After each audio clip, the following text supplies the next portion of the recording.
Annamalai மைத்துனருக்கு raid, Edappadi பழனிசாமிக்கு எச்சரிக்கையா?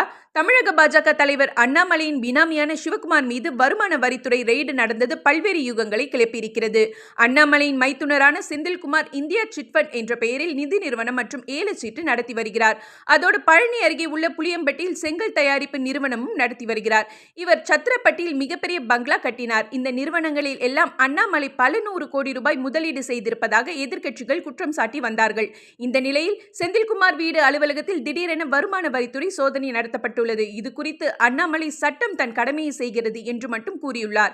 ஆனால் அண்ணாமலைக்கு எதிர் குரூப் இந்த சோதனையை அனுப்பியதே அண்ணாமலை தான் என்கிறார்கள்.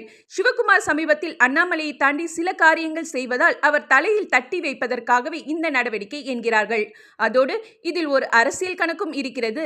அண்ணாமலை வீட்டுக்கே ரெய்டு அனுப்பிவிட்டோம். எடப்பாடி பழனிசாமி, தங்கமணி, வேலுமணி வீட்டுக்கு அனுப்ப அதிக நேரம் ஆகாது. கூட்டணிக்கு வந்துவிடுங்கள் என்று பாஜக மிரட்டுகிறது என்றும் சொல்கிறார்கள்.